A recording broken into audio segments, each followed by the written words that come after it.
Thank you, Magali, and it really is a pleasure to be here this morning. I think the two comments that we've heard this morning from both Steve and Magali really are very inspiring, and the Department of Veteran Affairs, I think, does recognize that the situation that we're in, that we're dealing with, is a crisis, and we're treating it like such.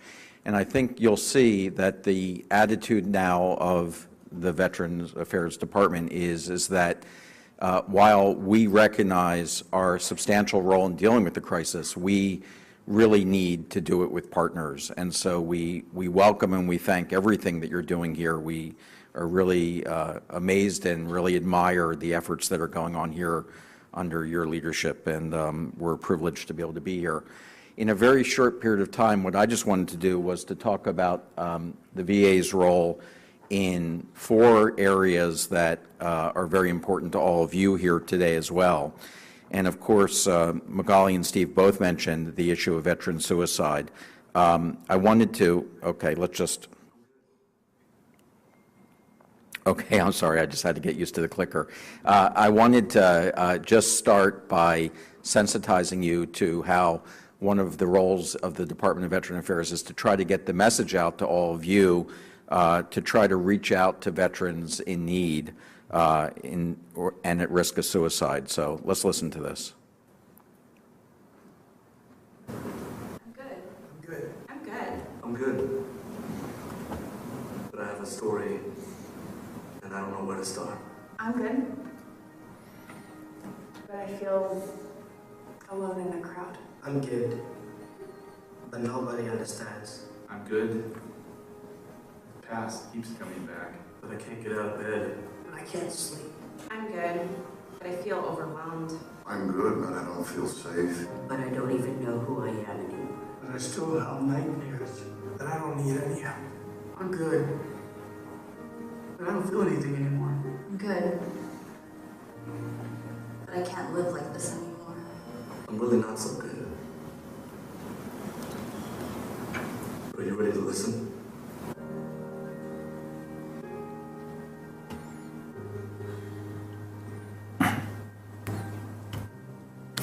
One of the encouraging things to us is so many groups now, and certainly your clinical care network, one of the important ones, now understand the importance of us getting out and addressing and reaching out to veterans that aren't getting help. Of the 20 suicides a day, which is just a horrific number, I think you know that only 6 of them are seeking care within the VA healthcare system, and so many are not seeking care. And so the more that we can get the message out to reach to people, we hope that we can save lives. We do consider this a crisis, and so we're doing several things in the Department of Veteran Affairs. The first is that we are committed to implementing same-day access to mental health care services throughout the VA healthcare system by the end of this year, by the end of this calendar year. And we're working as hard as we possibly can to make sure that there aren't veterans who try to seek care who aren't able to get care that same day. Second thing that we're doing is we are really leveraging partnerships like yours and many others around the country to try to reach out in ways that, frankly, we just haven't done before. And any idea and any effort is really on the table for us. We are also taking our research, just like what you're doing, and trying to put it into clinical practice. So we have a new analytics research platform that identifies those veterans at highest risk, and we're taking it from our research labs this month and putting it into clinical practice to identify patients proactively and then to reach out to veterans who are at high risk and try to see if we can actually address and prevent suicide before it occurs. I think many of you know about our Veterans Crisis Line and the fact that we are dramatically staffing that up. We added this month alone 66 new Veterans Crisis Responders to our lines. We are committed to trying to address the need there. I just wanted to share with you some of these people that are doing this work because you don't often get a chance to see them.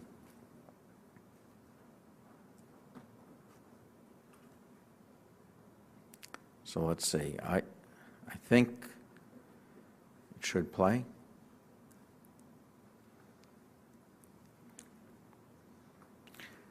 I don't know where the AV people are, but do I need to do anything or?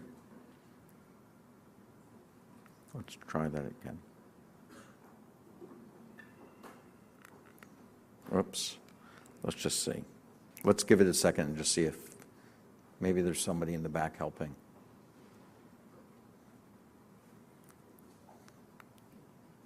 No. Oh, there wasn't? I get a phone call. Okay. The guy on the other end sounded intoxicated. I said, "Are you planning on killing yourself?" And he said, "Yes."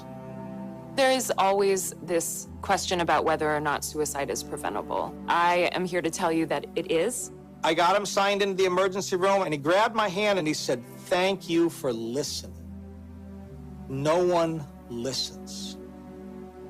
He's still with us.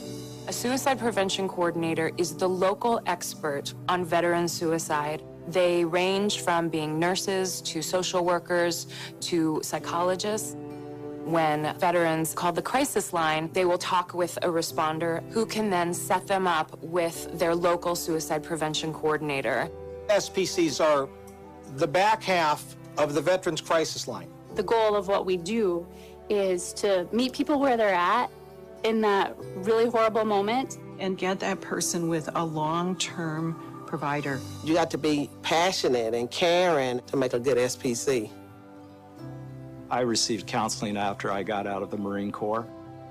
Having been through that experience and knowing that it works for me, I'm a firm believer in what it is that I do. So when a veteran comes to me and says, "You know what, Gare, if it wasn't for you, I'm pretty sure I'd be dead," I get a chill up and down my spine. That just warms my heart because I live and breathe suicide prevention. I lost a very dear friend and colleague to suicide. When we posed for a picture, he would put his hand on my shoulder. And I sometimes feel it, that he's there, and he's reassuring me that, "Gary, you're doing the right thing. You're giving my life meaning by saving lives." There are 300 suicide prevention coordinators serving 22 million veterans. I connect them with resources inside the VA and outside in the community. In the hospitals, in the churches, family members. Suicide prevention is everyone's business. The impact can ripple for years.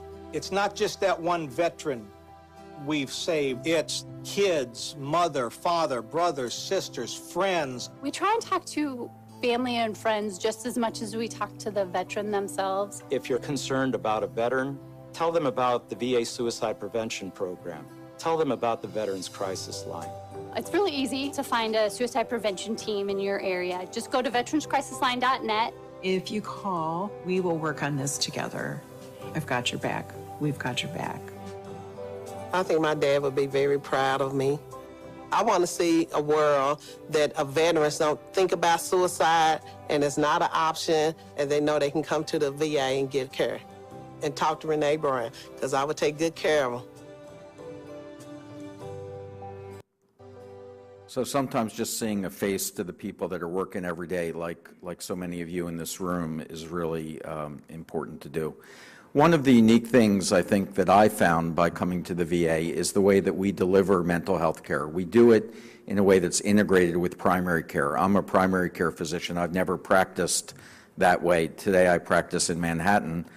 And having mental health teams as part of the primary care teams is really important. We delivered over 1 million mental health visits in our primary care settings last year, and I think that helps destigmatize the way that we deliver health care. We're also, as Magali mentioned, really trying to advance the work in precision mental health care. Many of you may know about our Million Veterans program. This is where we collect the DNA and do sequencing on what we hope to be 1 million veterans, and then using that for research to advance science. We just reached 500,000 veterans. It makes us the largest database in the country. We were privileged that the President actually came to make that announcement with us last month in Atlanta, Georgia. And now we're actually starting 9 studies using those 500,000 veterans, merging it with our electronic medical record that goes back 25 to 30 years. We have a study right now in precision mental health with 2,000 veterans where we're actually looking at ways to individualize the care and do and advance research. We're working on this, in fact, as part of the Cancer Moonshot program with the Vice President and integrating our mental health work with that. Our research in PTSD, much like you, 130 active projects right now going on in the VA system. And in fact, today, we have an industry day on the other side of Washington where people are coming and presenting their work in PTSD that we can actually start to see what's happening out there and make sure that we're planning for the right types of new advances that are coming out from the industry. Our research in TBI, also quite significant. This year we'll spend $40 million on TBI research. We are the first federal agency that focused its efforts on TBI, but we also work with other federal agencies and obviously groups like yours to make sure that we're coordinating and synergizing all the efforts that we're doing, particularly with the NIH and Department of Defense. Last year, we treated almost 100,000 veterans with TBI, so significant experience. And we have TBI centers that actually are set up around the country in a center of excellence model with hub and spokes throughout the country to make sure that everyone has access to that type of care. We are doing significant screening for veterans with TBI. As Steve mentioned, we don't have great diagnostics for TBI, but we do have effective screening tools, and I think we're getting better at some of our diagnostic capabilities. Many of you know, and I think you'll hear later on in the conference, about the Neurotrauma Consortium. This was actually a presidential order, and you can see that there's substantial money now with the federal organizations combining to work on this consortium, $62 million between VA and DoD, supporting 10 national studies on the effects of neuro-invasive trauma. Last, I just want to mention something new for the Department of Veteran Affairs, and it actually models very nicely after the work that you're doing. I think, Steve, you set this up really well with a clinical care component and a research component. VA actually adds a third component that I suspect that you're doing too, because I visited your really nice center at NYU with Anthony. We also believe that education is an important part of this, training our future healthcare professionals. So VA is the largest graduate medical education program in the country, sees everything that we do sort of combining our clinical or research and our educational missions. But we just recently launched something called the Center for Compassionate Innovation. And what it really is it's saying that the VA is taking a new approach to these types of issues. Previously, or at least my perspective coming into the VA was that we were very risk adverse. We would only take new ideas after they were already proven and evidence-based. And you know, that's appropriate in many parts of medicine. If you're treating pneumococcal pneumonia, you know, I'm not sure that there's a lot of reason to do experimentation because we have antibiotics that treat pneumococcal pneumonia. But when we're dealing with the conditions that the Cohen Veterans Network is dealing with and Magali, you're dealing with, we don't have all the answers. And I think we have to be open to new ideas because we just have to do better. So we now have a new center that is there to catch and to evaluate new ideas that may not yet be evidence-based, but that have hope and potential and promise to help veterans suffering from these conditions. And so what we're doing now is we're looking at this, and we're doing it through an ethical umbrella so that we're not causing harm. But any new ideas, we want to be working with all of you to make sure that veterans at risk are getting the best that we can, as a country, offer them. And so just in the last couple months, we've taken in lots of new ideas and technologies, and you're going to start seeing those begin to start roll out throughout the VA healthcare system.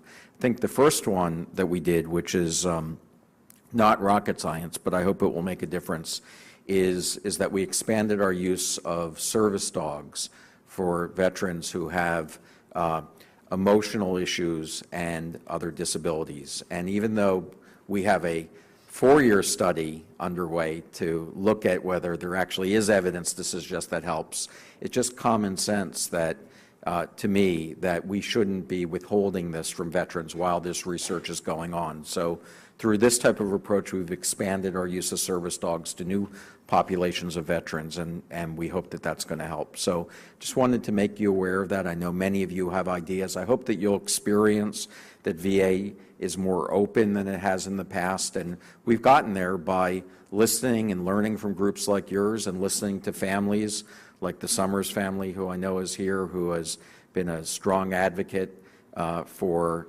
us moving forward and changing our approaches, and so many other organizations. So I just want to congratulate you on everything that you're doing here today. We're excited to be part of the effort, and thank you again for everything.